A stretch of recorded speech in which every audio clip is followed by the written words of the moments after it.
their picks here. Again, we saw yesterday OSM, ladies and gentlemen, their prospector really did some damage in terms of stunning the hunter and really harassing the hunter before he was able to chair that survivor. So having a prospector pick would definitely add on to the offense of this lineup. Gravekeeper, again, a great substitute, as Grizzly mentioned, eating a lot of those hits. A great substitute in a sense if Mercenary is banned. But something to note as well with GD is that they're not prioritizing the decoding. They're not going for the Explorer, which we've seen Explorer be really good at Arms Factory. A lot of places to hide. They might have a trick up their sleeve if they're going to be locking in, and they are. Now we're shifting focus to DX. DX, again, known for his An. Will he be bringing it out? I believe he has other hunters up his sleeve, but he did a lot of work with that An yesterday. Will he still continue the 4K status that is known as DK? Because so far, in his time as a hunter, he has not let a single survivor out of the compound. I repeat, ladies and gentlemen, DX is so powerful that in his run here in Call of the Abyss 4, he has not let a single survivor out yet, and we're locking in with the Sculptor. Out of this match, like, not a single survivor. We have seen him play against BL yesterday, and as you mentioned, not a single survivor was able to escape. Will we see this happening again? Or the wild card coming out of GD is that Prospector. Now DX shifting his attention, rotating towards Factory to see if anybody is there. Myken in the area, just trying to get away, giving probably trying to just warn his teammates that his heart is pounding. Myken again being the seer, giving everyone a heads up where the hunter is rotating, and let's see how who will be his first target. Fantastic job from Myken, who is the Gravekeeper. Oh, nice stun from the Prospector. We saw this before when we had the Prospector, that he's just here to harass, to get the attention of the hunter, to give the rest of the survivors more time to decode. Here we can see him trying to out into the Arms Factory, which is the best place for them to hide around. And here we can see he already dropped the magnet on DX, so he's trying to position himself to get that stun. Kit, though, trying to utilize the water tanks here. Oh, gets the stun right away, drops the pallet just to continue the chase, but the statue hit will be able to get him. Oh, and the blink! Oh, man, DX is so sharp. That sequence there, all in favor of DX. First survivor down, first survivor on the chair. Fantastic job from Kid, the Prospector, who was getting the attention and really putting up a good fight right here. But as soon as the second statue was hitting, there was an opening for DX to just use the normal weapon. We can see Gravekeeper is coming in, DX trying to get out the Gravekeeper out of his little hole right here. Immediate rescue and that hit, though not being able to tank that hit with the Gravekeeper. We now can see DX concentrating on the Prospector, really concentrating on bringing that first survivor out of the game. And at the same time, survivors are trying to bring down the Cypher machines, but it looks really good for DX in the early game right here. Yeah, DX able to, find the best possible target out of that scramble, and it still is the Prospector, since he was able to see the rocket chair, and you saw that he was able to chase out that forward and still continuing to harass Yuto. Yuto in the area, going for the stun. Oh, he got it. Excellent stuff, and drops the pallet.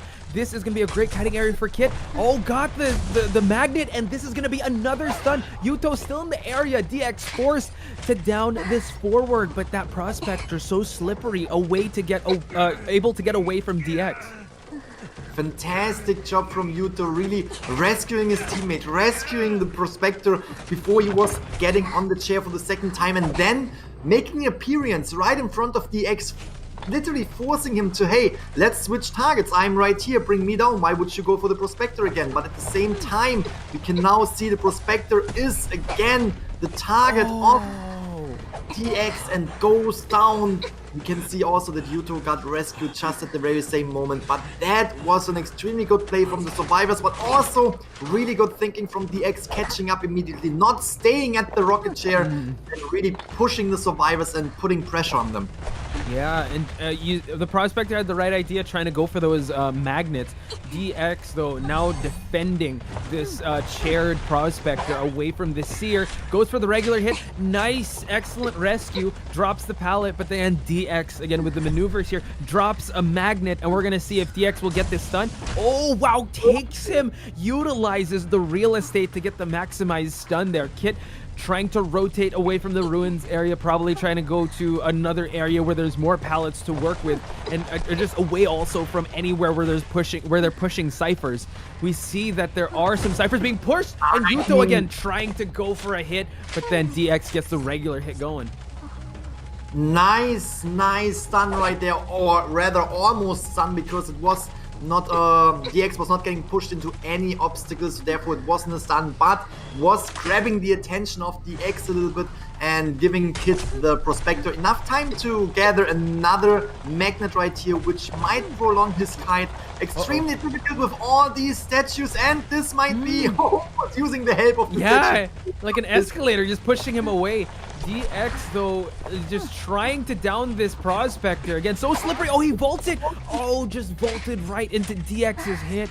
Excellent stuff by DX, the patience there, but this slippery prospector did gain a lot of time for his teammates to pop some ciphers. We've been in the three cipher mark for a while. There are 3 being pushed, but then again, DX, once he starts to snowball, it can be so smothering for the survivors. And the forward who was right there decided to back off a little bit to remain his football for future use. He's only a 1 hit of a statue away from going down, and we now can see that we have the seer going to be the kiter. We have another cipher machine being decoded. We need 2 more cipher machines. Seer is halfway down, and there goes another hit on the seer with the statues. Extremely difficult to get away from here. Do we see? Ooh! No, so close. I was looking at the lower left side of the screen. He was farming that owl. It was like about 90%. So close. But then DX going for that regular hit. We are seeing some ciphers being progressed and popped here. One so close, but you see that the forward is working on one, I believe, in water tank. Oh, but look at that. The seer able to struggle free and at a great position here just to extend the time a little longer. Teleport will be used. 1 cipher remaining, and the forward has to run away and try to salvage it. Oh, he will be going down, though. And this is going to be, I believe, second chair. He has been chaired before. Great rescue, but let's see if it was past the halfway mark, because the action is non-stop at Arms Factory. What a prediction, where the forward would dash to, and just utilizing the statues to hit him right there. Fantastic job.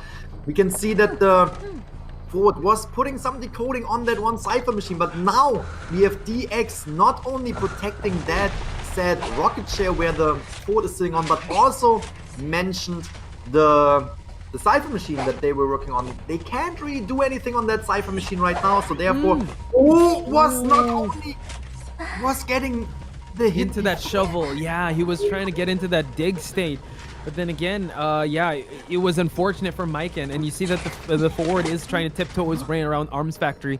First time we're seeing the Gravekeeper in the chair, so it can be a salvageable situation. The seer again trying, he is so close to farming an owl, right? Actually, he already did. He has 1 more, so he can actually give the owl if ever they want to go for this rescue and push for that end game, but it's quite hard because both of them are injured. Yeah, he's down. And he's down, right? Yeah. DX was able to utilize the statues again, the chisel, to actually bring down the seer. He is healing up, though. He has the chance to heal up again, but it might be extremely difficult to rescue the Gravekeeper who is on the chair, and to bring down the cipher machine that they need to open up the exit gates. So now we can see DX really concentrating and throwing the chisel, the weapon, the sword, the weapon over there yet again, and preventing the seer from not only rescuing but also decoding, preventing him from doing anything at all. So now we can see forward is trying to start another cipher machine in the middle of the map, really spreading out the cipher progress, but that might be a very, very difficult task, because if we look at the cipher progress, only 1 cipher machine is really getting pushed, and Marka right now on the way to actually push that with the owl on as support might work out in their favor. Might work out that they can actually bring down this one Cypher if Yuto is able to kite around and distract the Hunter for long enough. No, not happening. Teleport, but yeah, Maka had to utilize the owl just to give him some safe passage here. Great pressure from DX, transferring the priority to Maka because he was pushing that Cypher, and DX moving towards the other side of this map, sees that Yuto is pushing for it, but again, that is the Cypher you just saw, ladies and gentlemen, that is being pushed. So DX, realizing he has enough time to possibly chase down Maka, since he has no more owl to work with. Again, forward doesn't have the fastest decoding time, so DX definitely has to maximize the time he has chasing down this Seer. Really, really difficult situation for the Survivor side right here. Fantastic job from DX. There goes Maka with the statues yet again. Now we have a lot of pressure on the forward, and will he actually bring the Seer to the chair, because that will give a little bit of an opening for Yuto to get to the dungeon. No, he is not doing it. He's not risking it. Yeah, he knows that the Seer was able to use his only self-heal. It's actually the forward that's one more chair away from going back to the manor. So this is great patience from DX and not really forcing anything to happen, because he does want to get that 5 points for his team to head into match number 3 with all the more confidence and all the more momentum. We do see that Yuto is digging for something, probably a syringe, hopefully, or another thing to extend his kite, because the Seer is bleeding out, and DX, well aware that, is around in this area just to try to find where the forward is. Great job right here from Yuto, trying to bring the syringe with him. We saw that he was switching his items and trying to bring the syringe and the football into a corner where he could peacefully heal up, but DX is not giving him that peace. He's not giving him that time to heal up and brings him down with the statues. These teams, they are working on checking out the strategies and checking out the Survivor/Hunter picks when it comes to their opponent teams, and they're getting prepared. They're not just jumping into these matches, no, they're getting prepared to face their opponents. And here we can see the predicted bans were Dreamwitch, the predicted bans were Mercenary and Mechanic, and it was also giving DOU5 the opening for Wildling, which I was expecting to see Wildling, and we have the Explorer to compensate for the Mechanic. We also have the two survivors that we have seen very recently, very frequently being used in this tournament when it came to the team constellations, which are Forward and the Seer. So now we are just waiting for these survivors for DOU5 to lock in their pick, but I'm pretty sure we can rest assured that this is the survivor constellation that DOU5 will go into this match. Now the question is, No Ninho. Will No Ninho go with the Sculptor yet again? Will we see a Sculptor gameplay, which is, in my opinion, the preferred pick for No Ninho when it comes to hunting down survivors, especially since Dreamwitch is already banned. We saw No Ninho coming in with the Sculptor before, really bringing all survivors down. So this might be his time to shine and do the exact same, because we have to say DOU5 putting up an amazing fight against GD previously in the first half of this round, getting 4 survivors out of the match, and now basically forcing GD to catch up on exactly that, getting a 5-point game, getting a 4 survivor elimination. So you don't want to play around, no, you want to pick the characters that you know are working best, and that in this case would probably be the Sculptor. Yeah, I agree. Sculptor and Arms Factory has definitely been proven and tested and tried and true, especially in a big stage like this and high-level competition. But also something to mention, if he does bring out that Sculptor, it's going to be really hard, and we've seen a lot of Sculptors struggle to find that Explorer when she gets to use that skill. In that chisel state, he's so tiny. You can't see him from that bird's eye view. And as we said, GD's No Ninho going with his signature Sculptor. It seems like a parallel image of each other when it comes to hunters. But we did see No Ninho pull out the Sculptor in Moonlight video. He's very prepared. He's very cool, very calm, and collected. jump right into the action. No Nino as Sculptor going immediately for the hunt into the direction of the factory over it, passing through sandbags. We do see that the Seer is over at factory, but it seems like he's trying to go for that forward. I mean, sorry, that Wildling gets a bit of 1/4 damage, but the most tasty survivor for him is definitely the Seer. And we did see that he did bring Trump card, so he will be changing that trait if I believe Blink is not going to be working out for him. Upsy now using the factory to his advantage, but Nonino is not too far behind in terms of the chase. He will try to chain these sculptor hits, but no, wow, again, tried to go for it, but then trying to bait out that owl with a sculpture hit. Oh, and gets a normal hit in there just to get rid of the owl of the Seer. Very, very good, and we can also see the Seer just predicting these statues, taking... Oh no, that was Wilding. Yeah, predicting these statues and being able to avoid the small damage that they can deal. The 0.25 damage that these statues can deal. Very, very good job and really buying time. Look at that, utilizing that statue for distance and throwing down the pallet. Look at the Cypher progress right here. This game looks a little bit different this time. No Nino is definitely putting pressure on the Seer, but the Seer just buying a lot of time. A lot of time for the rest of the team to bring down these Cypher machines.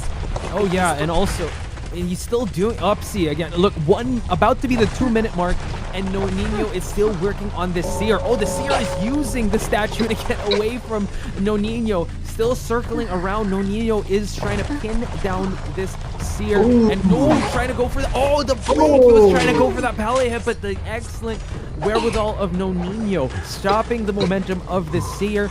You see that the Explorer was able to pop a Cypher, and 2 more will be coming shortly, putting so much difficulty in trying to down more survivors though. But you know what, this is the start of No Nino's momentum. Let's see how he'll be able to hold on to it. And that is absolutely necessary. That hit with the statue and immediately brought him down with the Blink. Perfect skill usage. And again, definitely necessary. If we look at the Cypher machines being decoded, we now have the forward coming in, taking the first hit with the statue, taking... no. Oh, he's fighting to arrest it. Wilding's there too. Oh gosh, trying to escort him. Gonna go for that shove away from the Seer. Look how much distance that push gave him. Oh my gosh. Holy smokes. And it's the forward trying to be chased now. Ooh, just the excellent tandem of the forward and a Wildling meta, and we're seeing ZYJ gaining more distance here, but the Seer is in that area, so ZYJ going to have to settle and having to kite here just to get away from that Seer because it might be his turn on the rocket ship.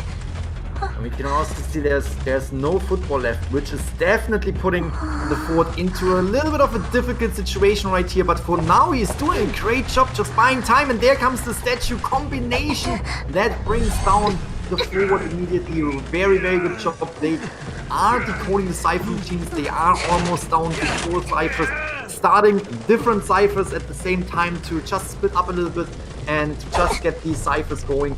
Now we can see that this is definitely something No Nino needs to keep in mind. No Nino wants to get the 4 survivor elimination, and that is forcing him to be more proactive, to actually leave that rocket chair and to, first of all, protect the Cypher machines that are remaining, that are getting decoded, and second of all, bring down the other Cypher machines. Fantastic job of the statues, just giving him twice. Oh man, and JX doesn't have his bore ready. The No Nino gonna go for that regular hit, but then it's gonna be at the corner. And if you notice that it was the Explorer that was able to up the forward, and also the Explorer able to heal the Seer, so the Seer is able to push some of these objectives without the fear of being downed by that chisel hit. So we are seeing the first round on the rocket chair for this Wildling. No Nino is trying to maneuver around this map, but the Explorer over at Shack area in that shrink state will try to have a backdoor rescue, but No Nino probably sensing that something is here. Oh wow, snipes out WW. The Explorer will eat that hit and try to salvage the situation, but he runs towards Shack because he knows the Wildling is too far to rescue. Not necessarily too far, but definitely too dangerous as soon as you're halfway out of the game, not out of the game, but halfway to being down. Therefore, we now have the Explorer still trying to circle around and taking the attention, because we can see the Cypher Machine is almost primed. Will it be a pop in time? It Not won't quite, be a pop. but No. the Wildling was saved. The Seer is already waiting for that Cypher to be popped, and I believe that the forward is getting ready to probably eat that hit and go for that save. No Nino is playing defense. The Wildling is over there. They get the rescue. Tide Turner's popped. We still haven't seen the last Cypher completed, and No Nino is working on this forward to down, saving the regular hit for when the end game will be pushed. Exactly, very, very good call out. And Cypher Machine got popped while No Nino was actually destroying this pallet, giving a little bit of time to get away from No Nino to the survivors. And now we have 4 survivors up and running, and we mentioned this before. No Nino needs a 4 survivor elimination to tie out the round, but this seems to be impossible when the survivors split up. You can't be in 2 exit gates, but they are actually all going into the same direction. The same time. That gate is already open and definitely allows most of the survivors to make it out of there. He wants to get this 1 survivor though, because you definitely don't want to have a 4 survivor escape, which is extremely difficult to come back from. And here we can see a 3